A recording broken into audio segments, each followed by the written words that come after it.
आप सुन रहे हैं रेडियो सबरंग। जुड़िए अपनों के संग। हेलो, सलाम, नमस्कार, सत श्री अकाल। रेडियो सबरंग के सभी सुनने वालों को स्वाति चौहान का इस हफ्ते के प्रोग्राम में बहुत कुछ खास है आपके लिए। 13 साल की एक बच्ची जिसने कैंसर पीड़ितों के लिए दान कर दिए अपने बाल। आपके बाल 12 इंचेस मिनिमम होता है कटाना, मेजॉरिटी जो लेते हैं। और आपका बाल अगर ज़्यादा अच्छे हेल्थ में हो देन इट्स बेटर, बट कोई भी कर सकता है। प्लास्टिक से फैलने वाला कचरा कम करने के लिए खास पहल, बोतलों से बनाई फूल पौधों की क्यारी। वेस्ट बोतलों से जो तैयार किया गया एक चबूतरा है, पेड़ों के लिए ट्री गार्ड जिसे बोलेंगे, बहुत ही सुंदर लगा। जानेंगे इंदिरापुरम में अभय खंड के लोगों की परेशानी की वजह और पार्षद मीना भंडारी क्या कर रही हैं उनके लिए।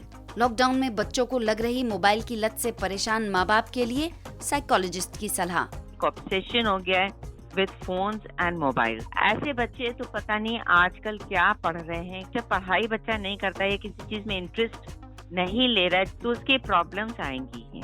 और मिलिए उस कोच से जिसने एक्सीडेंट में एक हाथ गंवाने के बावजूद हासिल किया ऊंचा मुकाम। ट्रक ने कुछ ऐसा कट लिया कि गाड़ी हमारी लगी डिवाइडर पे, और जो पैसेंजर सीट के पीछे बैठे थे उनकी अनफॉर्चुनेटली डेथ हो गई, और मेरा उसी समय हाथ नहीं रहा, लेफ्ट हैंड अलग हो गया। रेडियो सबरंग, जुड़िए अपनों के संग। या देवी सर्वभूतेषु विष्णुमाइति शक्तिता, नमस्तस्यै नमस्तस्यै नमस्तस्यै नमो नमः। जो देवी सब प्राणियों में शक्ति रूप में स्थित है, उनको नमस्कार, नमस्कार और बारंबार नमस्कार है। आज के प्रोग्राम की शुरुआत देवी माँ के आशीर्वाद से। बच्चों में भगवान होता है, ऐसा सुना करते थे अपने बड़े बुजुर्गों से, और कई बच्चे ये बात आपको साबित भी करके दिखा देते हैं। ऐसे ही एक बच्ची है आध्या सिंह। शिप्रा सन सिटी में रहने वाली आध्या सिर्फ 13 साल की है। उनके मम्मी पापा डॉक्टर हैं और शायद यही वजह है कि बीमार लोगों के लिए उनके मन में एक अलग सी फीलिंग है। आध्या ने 12 साल की उम्र में कैंसर पीड़ितों के लिए अपने सारे के सारे बाल डोनेट कर दिए। हमारी टीम की यंग मेंबर इशिका ने आध्या से मुलाकात की और आध्या के इस इनिशिएटिव पर उनसे बात की। Aadya, welcome to radio Sabrang. And आपके इस इनिशिएटिव से वी आर वेरी इंस्पायर्ड। जैसा आप जानते हैं कि आजकल की young generation, the Gen Z, is more into fashion, social media. तो आपको इन सब से हट के एट द एज ऑफ 12 ये थॉट कैसे आया? मेरे को फैशन से भी ज़्यादा पहले कुछ इतना कनेक्शन नहीं था, एंड प्लस मुझे ऐसे रियली लगा भी नहीं कि अगर मेरे बाल नहीं होंगे तो आई वोंट लुक गुड। मुझे बड़ा बोल्ड सा लगता था, so I thought anyways it would be a good step. आपने जब अपने सारे बाल डोनेट किए कैंसर पेशेंट्स को, तो आपकी फैमिली, फ्रेंड्स, सबका क्या रिएक्शन था? सबका मोस्टली पॉजिटिव रिएक्शन ही था। बस कुछ कुछ जैसे ग्रैंड पेरेंट्स हैं, उनको थोड़ा सा था कि अरे यार बाल क्यों शेव करा लिए, बट बाकी सब बहुत सपोर्टिव थे। What about friends? फ्रेंड्स को भी बहुत अच्छा लगा। वो तो ऑब्वियसली एवं मजाक उड़ाते थे, बट इंटेंशन उनका हमेशा अच्छा था and they were very supportive. Since आपकी मामा एक डॉक्टर हैं, तो इतनी छोटी एज में ये कॉन्फिडेंस एंड ये इंस्पिरेशन क्या उन्हीं से आया है आपको? मेजॉरिटरली हाँ, क्योंकि मम्मा भी बहुत ज़्यादा टाइम्स पे एकदम बोल्ड रहते हैं, कभी घबरा के नहीं करते कि अगर ऐसे कोई बोल देगा, वो बस करती हैं। हमारे लिसनर्स या हम सभी में से अगर कोई हेयर डोनेट करना चाहे तो इसके कोई स्पेसिफिक रिक्वायरमेंट्स है या एनीवन कैन डोनेट? आपके बाल 12 इंचेस मिनिमम होता है कटाना, मेजॉरिटी जो लेते हैं। और आपका बाल अगर ज़्यादा अच्छे हेल्थ में हो देन इट्स बेटर, बट कोई भी कर सकता है। बालों का क्या होता है, मतलब जब वो डोनेट हो जाते हैं?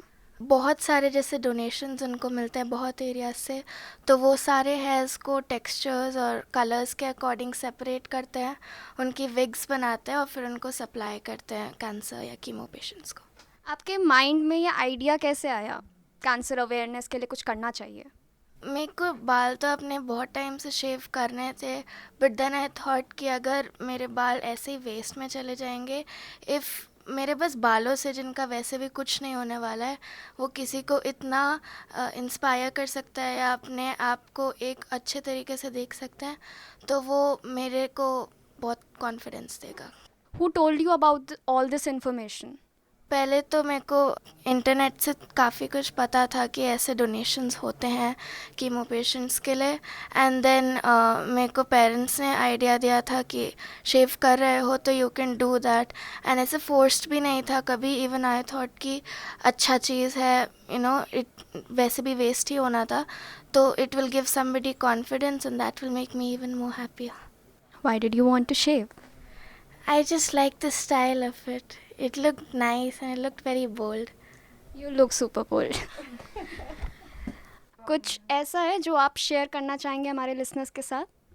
मेरे को बहुत ज़्यादा मोटिवेशन अपने डैड से तो मिला ही था कि वो मेरे को बहुत ज़्यादा इंकरेज कर रहे थे करने के लिए, और मेरे को अपने जो नानी है और मेरे दादा भी जो है बाबा, वो दोनों का मेन, जब उनकी डेथ हुई थी वो कैंसर की वजह से हुई थी, तो मेरे बाबा और मेरे नानी ने बहुत बड़ा रोल प्ले करा था, क्योंकि उनकी भी डेथ में एक मेजर प्ले कैंसर का था। मेरी नानी को ब्रेस्ट कैंसर था और बाबा को लंग कैंसर। नानी के टाइम पे तो मैं बॉर्न भी नहीं हुई थी, बट बाबा की डेथ अभी रिसेंटली इस ईयर की स्टार्टिंग में हुआ था, और मेरे को उनको देख के इतना बुरा लगता था, बट इतनी स्ट्रेंथ आती थी क्योंकि वो इतना कुछ गो थ्रू कर चुके हैं। सालों तक उन्होंने अपना ट्रीटमेंट कराया, उसके बाद भी वो जी रहे हैं, इतने खुश रह रहे हैं, उससे मुझे बहुत पावर मिलता है। Okay, Adya, what are your hobbies? मेरे को पोर्ट्रेट्स और आर्ट, फाइन आर्ट्स में बहुत ज़्यादा मज़ा आता है। मेनली मैं ग्रेफाइट और चारकोल से पोर्ट्रेट्स करती हूँ, और अभी तो काफ़ी टाइम हो गया करते हुए, और आजकल मेरा इम्प्रूव भी बहुत हुआ है आर्ट। आगे के करियर प्लान्स? फाइन आर्ट्स में या तो आर्ट डायरेक्टरी या फिर क्रिटिक, उसी टाइप के mainly. Thank you so much Aadya, it was lovely talking to you. I hope हमारे यंग लिसनर्स आपसे कुछ इंस्पिरेशन ले और ये जाने कि सोसाइटी में चेंज लाने के लिए किसी भी एज लेबल की ज़रूरत नहीं है। Thank you once again. इतनी छोटी उम्र में कमाल का जज्बा है। इन बच्चों को देखकर लगता है हमारा भविष्य सुरक्षित हाथों में ही है। आद्या से इशिका की बातचीत आपको कैसी लगी, मुझे feedback@radiosabran.in पर मेल करके ज़रूर बताइएगा। ये पूरी बातचीत आप सुन सकते हैं हमारे YouTube पेज पर जाकर। वैसे अगर आपके आसपास भी है कोई ऐसी कहानी जो लोगों को मोटिवेट करेगी, तो हमारी टीम पहुंचाएगी वो कहानी बाकी लोगों तक। प्रोग्राम में आगे सुनिएगा इंदिरापुरम के अभयखंड के लोगों की मुश्किलें। थोड़ा नाले की दिक्कत है और बहुत यहाँ पे बहुत मतलब स्मेल आती है बहुत ज़्यादा बुरी तरह से, और ये पानी वानी भर जाता है, सब रोड अच्छी नहीं है। रेडियो सबरंग, मेरा शहर मेरी पहचान। हम लोग अक्सर पढ़ते सुनते हैं कि प्लास्टिक कैसे खत्म नहीं होता है और लंबे समय तक पर्यावरण को दूषित करता रहता है। इसी को ध्यान में रखकर रेडियो सबरंग की टीम ने इंदिरापुरम के शिप्रा सनसिटी में प्लास्टिक की बोतलों से फूल पौधों की एक क्यारी तैयार की है। उस क्यारी की तस्वीर आप देख सकते हैं हमारी वेबसाइट radiosabran.in पर आकर। मगर जब 2 अक्टूबर को स्वच्छता अभियान के तहत बीजेपी के गाजियाबाद महानगर अध्यक्ष श्री संजीव शर्मा ने उसका लोकार्पण किया तो क्या था माहौल, बता रही हैं अर्चना ठाकुर। प्लास्टिक की खाली बॉटल्स को हम अक्सर कचरे में फेंक देते हैं और यही आखिर में लैंडफिल के रूप में हमारे एनवायरनमेंट को भारी नुकसान पहुंचाता है। इन्हीं खाली बॉटल्स में पॉलीथीन के थैलों को भरकर पूरी तरह से कॉम्पैक्ट करके ठोस इको ब्रिक्स तैयार किए गए। इन्हीं ठोस इको ब्रिक्स का इस्तेमाल करते हुए एक चौड़े गोलाकार क्यारी बनाई और उसमें फूल पौधे लगाए। इस कार्यक्रम का उद्घाटन बीजेपी के महानगर अध्यक्ष संजीव शर्मा जी के हाथों हुआ। बीजेपी के महानगर महामंत्री पप्पू पहलवान जी, महानगर स्वच्छता संयोजक मनोज शर्मा जी और इंदिरापुरम के मंडल अध्यक्ष अजय शुक्ला जी सहित कई गणमान्य लोग मौजूद थे। संजीव शर्मा जी ने इस अनूठी पहल के बारे में कहा, मुझे बहुत अच्छा लगा और स्वाति चौहान जी की पूरी टीम ने स्वच्छता अभियान का कार्यक्रम जो है बहुत शानदार कार्यक्रम किया, और जो इन्होंने वेस्ट बोतल से जो वेस्टेज बनाया है, इतना सुंदर और उस पर पेड़ लगवाया है। मैं उनको बहुत बधाई दूंगा, वो पूरी टीम को, और उनसे प्रेरणा लेने की सबको आवश्यकता है कि हम वेस्ट जो मटेरियल है उससे किस तरह प्रयोग में ला सकते हैं। और निश्चित रूप से वो मोदी जी से प्रेरणा लेकर आगे भी सफाई अभियान, स्वच्छता अभियान वृहद रूप से चलाएंगे, लोगों को जन चेतना भी करेंगे। बीजेपी के महानगर महामंत्री पप्पू पहलवान जी ने रेडियो सबरंग की महिला टीम की सराहना की एवं उनका उत्साहवर्धन किया। वेस्ट पॉलीथीन और जो सामान था उससे उन्होंने एक गमला तैयार किया, स्वाति सिंह जी ने, मैं उनको बधाई देता हूं और बहुत अच्छा कार्यक्रम था उनका, उसके लिए भी बहुत बहुत शुभकामनाएं। इस अवसर पर कई पार्षद भी मौजूद थे। पार्षद मंजुला गुप्ता ने महिलाओं की हिम्मत बढ़ाई। ये बहुत ही अति सुंदर बनाया गया है। किस तरीके से जो वेस्ट बॉटल होती है पानी की हम लोग इधर उधर फेंक देते हैं, उसके लिए इन्होंने किस तरीके से कलर करके अलग अलग ऐसा लग रहा है कि जैसे कि जाने कौन सी कारीगरी की गई है। लेकिन अगर इसको तह में जाते हैं तो है कि वेस्ट मटेरियल जो पानी की बोतल हम लोग कभी सड़क पे फेंक देते हैं, कभी कूड़े पे फेंक देते हैं, उसका सदुपयोग किया गया है। इस कार्यक्रम को सफल बनाने के लिए महिलाओं को स्थानीय जनता का भरपूर सहयोग मिला।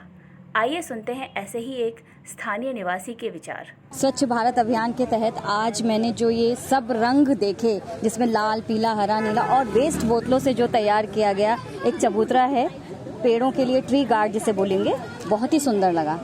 इस छोटी सी पहल को सफल बनाने में शिप्रा सनसिटी के फेज 2 की AOA का विशेष योगदान रहा। अब रेडियो सबरंग इस पहल को आगे ले जाने की पूरी कोशिश करेगा। ये थी अर्चना ठाकुर की रिपोर्ट। और अगर इस अभियान से आप भी जुड़ना चाहते हैं तो मुझे मेल करके बताइए feedback@radiosabrang.in पर। और हर प्रोग्राम की तरह अब बारी है किसी एक एरिया के लोगों की मुश्किलों के बारे में जानने की। इस बार हम पहुंचे इंदिरापुरम के अभय खंड में, जहां लोगों ने साझा की अपनी परेशानियां। हमें मेन प्रॉब्लम यही है कि यहाँ बरसात में पानी भर जाता है। एक तो गली के अंदर सड़कें टूट रही हैं सारी, तो ये साइड में आप देख सकते हैं, साइड में अभी पानी जम जाता है। बाहर नाला भी है, उससे भी बहुत स्मेल आती है। और इससे क्या होता है प्रॉब्लम, हमारे घरों के अंदर भी ये जो गटर का पानी है वो आ जाता है। तो कई बार हम पर्सनली जाके खुद वर्कर को लाके ये साफ़ करवाया है, निरीक्षण करके गए हैं, वो अपनी तरफ से आगे बात पहुँचाई है, बट अभी कुछ काम स्टार्ट हुआ नहीं। थोड़ा नाले की दिक्कत है और बहुत यहाँ पे बहुत मतलब स्मेल आती है बहुत ज़्यादा बुरी तरह से, और ये पानी वानी भर जाता है। सब रोड अच्छी नहीं है, रोड बननी चाहिए। एक्चुअली सबसे बड़ी समस्या ना यहाँ पे बारिश आती है, जो गेट के बाहर बिल्कुल नाला है ना, वहाँ सारे में पानी भर जाता है, जिससे स्मेल इतनी आती है और मच्छर, और जो आजकल चल ही रहा है डेंगू। इन सब समस्याओं के लिए आपने किसी सरकारी महकमे में कोई शिकायत करी? नहीं, अभी तक तो नहीं करी हमने। तो RWA वालों को ही बोलते हैं, अपनी सोसाइटी वालों को ही, अगर कुछ एक्शन ले तो।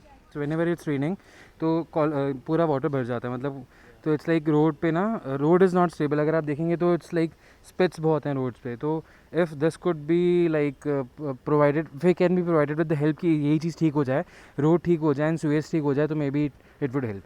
तो एक वाटर लॉगिंग की ही दिक्कत है यहाँ पे, और तो I have never faced any kind of issues over here. इन परेशानियों को लेकर क्षेत्र की पार्षद क्या कर रही हैं, ये जानने के लिए मैंने फोन लगाया वहाँ की पार्षद मीना भंडारी जी को। सुनिए उन्होंने क्या बताया।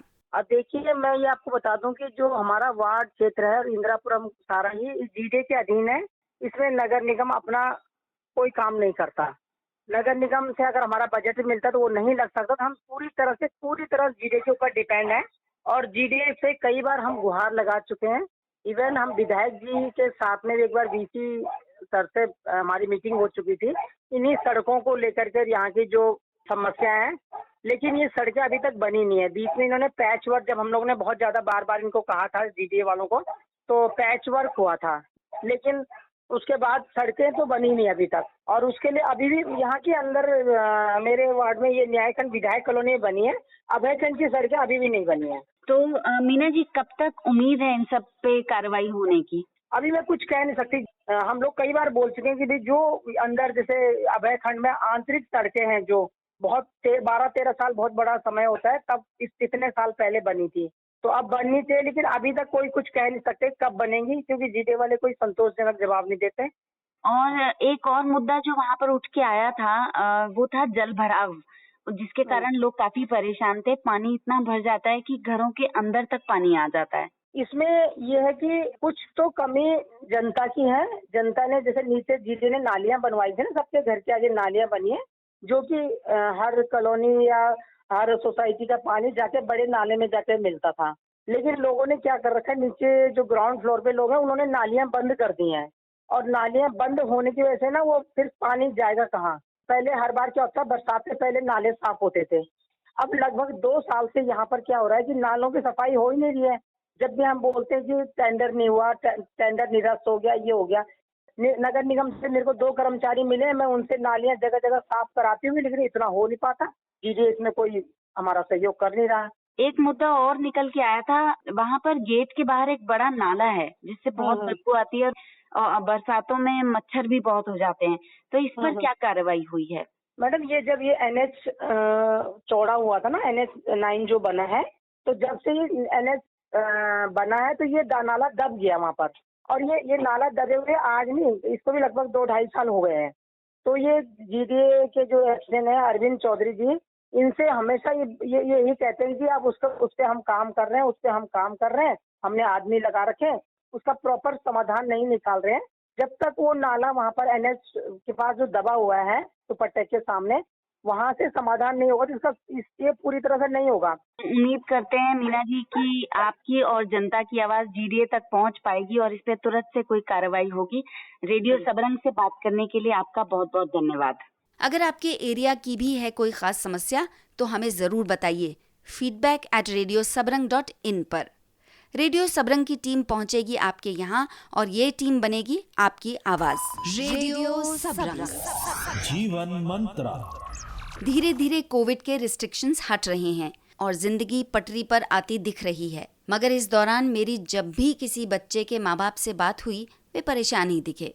परेशान बच्चों की ऑनलाइन पढ़ाई से, किसी की शिकायत कि बच्चा पढ़ता नहीं है तो किसी की शिकायत बच्चे को फ़ोन की लत लगने की। सोचिए, हमारा बचपन तो खेलते कूदते बीता है और इन बच्चों को घरों में इतने लंबे वक्त तक बंद रहना पड़ा है। इसका बच्चों पर क्या असर हो रहा है और इसके क्या उपाय हो सकते हैं, मेरी साथी लोपामुद्रा दुबे इस पर आज बात करने वाली हैं डॉक्टर वंदना प्रकाश से। आज हमारे साथ हैं डॉक्टर वंदना प्रकाश। आज हम डिस्कस करेंगे छोटे बच्चों को लेकर, उनके साइकोलॉजी को लेकर। ये जो पूरे लॉकडाउन में और पोस्ट लॉकडाउन में भी बच्चे घर पे रहे, आपके पास इस तरह के इश्यूज आ रहे होंगे, इससे जुड़े हुए कैसे कैसे आपने डील किया उनके साथ? कई बातें तो हम लोग को समझनी पड़ेगी कि छोटे बच्चों के साथ ये लॉकडाउन का मतलब क्या हुआ।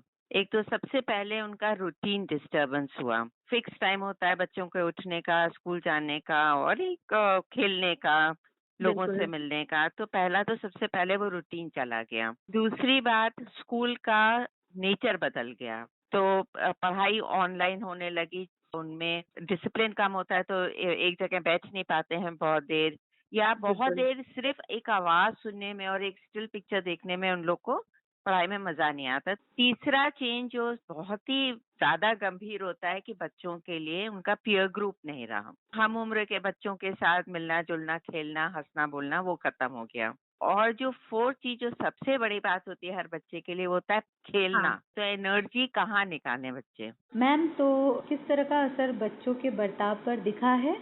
2 तरह के हमने रिपरकशन सबसे ज्यादा देखे हैं। एक है जो कि बच्चे का अग्रेशन बहुत बढ़ गया है।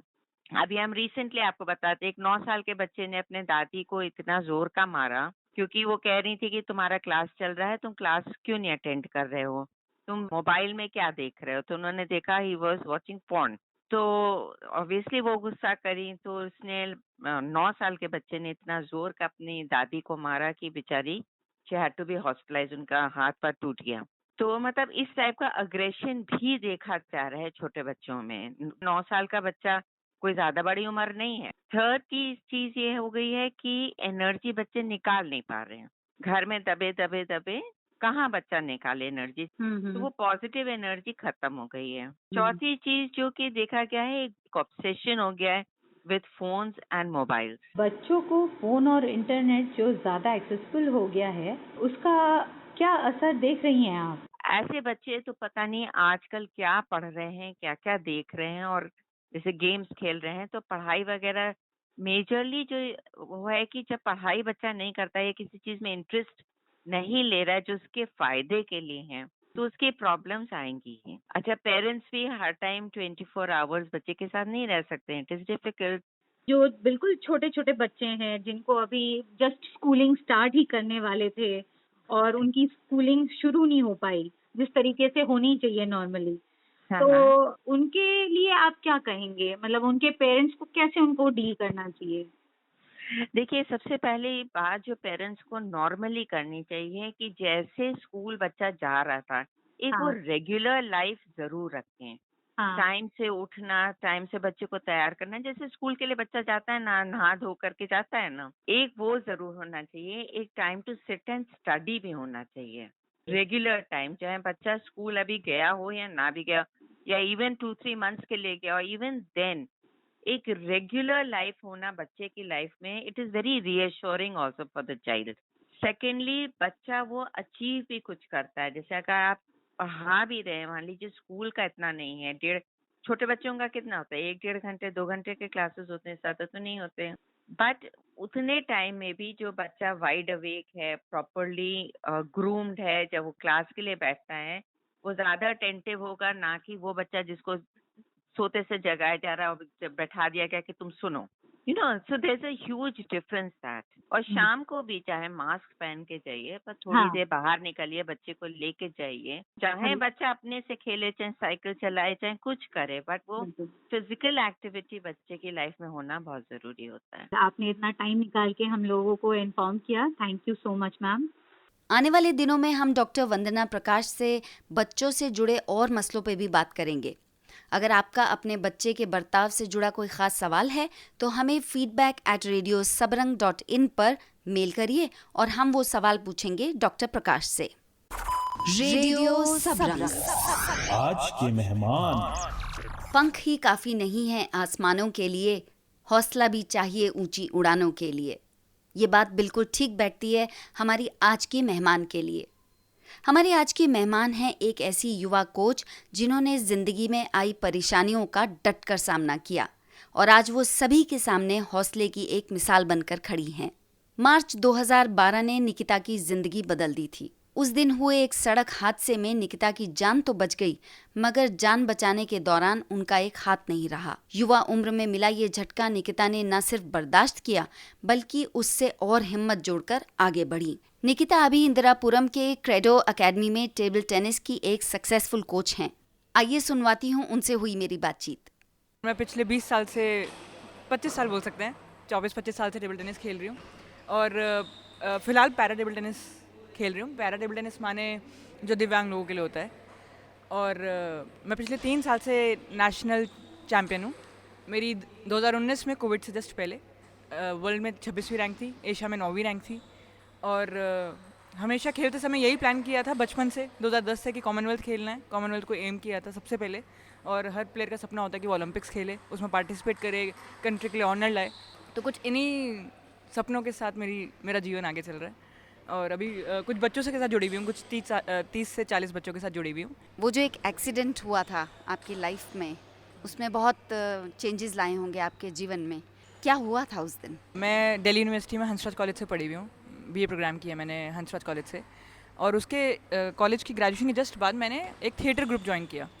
तो मैंने उस दौरान कुछ टाइम खेलना बंद कर दिया था कॉलेज में, क्योंकि मोटिवेशन नहीं हो रही थी, इंफ्रास्ट्रक्चर नहीं था, कोचिंग प्रॉपर नहीं मिल रही थी। तो कुछ टाइम के लिए मैंने खेलना छोड़ दिया था, क्योंकि मुझे उसमें ऐसा नहीं लग रहा था कि मेरा करियर बन सकता है। तो मैंने अपने बाकी हॉबी के लिए थिएटर शुरू किया। तो उसमें हम वर्कशॉप लेते थे और बड़े रियलिस्टिक ग्राउंड्स पे हम थिएटर का एक प्ले बनाते थे। तो मैं उस दौरान पैंडीज ग्रुप से जुड़ी हुई थी और थिएटर कर रही थी। तो ऐसी एक रात हम कुछ 4 से 5 फ्रेंड्स लेट नाइट थिएटर ख़त्म कर अपना, मैं एक फ्रेंड के पास जा रही थी और हमने मूवी देखने नोएडा अट्टा आए हुए थे। और वहाँ से जब वापस आ रहे थे तो सामने ट्रक था और हम गाड़ी में थे, 4-5 लोग, कोरोला थी और मैं पीछे बैठी थी ड्राइवर के। और वो गाड़ी, ट्रक ने कुछ ऐसा कट लिया कि गाड़ी हमारी लगी डिवाइडर पे, और ड्राइवर को इतनी चोट नहीं आई, एक माइनर फ्रैक्चर था। मेरे जो पैसेंजर सीट के पीछे बैठे थे उनकी अनफॉर्चुनेटली डेथ हो गई, और मेरा उसी समय हाथ नहीं रहा, लेफ्ट हैंड अलग हो गया। मिस्टीरियस है, कभी भी किसी भी रिपोर्ट में क्लियर नहीं हुआ कि ये कैसे हुआ। हाँ, मतलब माने कि उस समय तो कुछ नहीं पता था। हाँ, मैं होश में थी, वो एक गुड नोट था, क्योंकि मैं अपने पेरेंट्स का नंबर और कॉन्टैक्ट डिटेल्स दे पाई थी। आई एम श्योर भगवान ने मेरे लिए कुछ अच्छा लिखा था और उसको कहीं रिवील होना था, तो कोई ना कोई रास्ता बनना होगा, ज़रिया बनना होगा। कैसे तैयार किया आपने, कैसे आप उस ट्रॉमा से बाहर निकल पाई? 2012 में मेरा एक्सीडेंट हुआ, 2013 में मैं थाईलैंड खेलने चली गई थी। तो विद इन 6 मंथ्स मुझे मेरे एक फ्रेंड मिले, मुझे बहुत सालों से ऑस्ट्रेलिया में रहते थे, उन्होंने मुझे बताया कि पैरा टेबल टेनिस भी कुछ होता है। और हमारी उस रात कुछ पूरी रात बात हुई, पूरा दिन बात हुई, मतलब हमने कुछ 36 घंटे बात की। उन्होंने मुझे मोटिवेट किया कि निकिता टेबल टेनिस ही तुझे आता है और यही तू है और इससे ही तू बनी है और इससे वापस शुरू कर, और अब तो तू ज़्यादा बेहतर तरीके से शुरू कर सकती है क्योंकि कैटेगरी भी है जहाँ पे तुझे नाम, फेम, सब कुछ मिल सकता है और वापस तू प्राइड कमा सकती है अपनी फैमिली के लिए, अपनी कंट्री के लिए।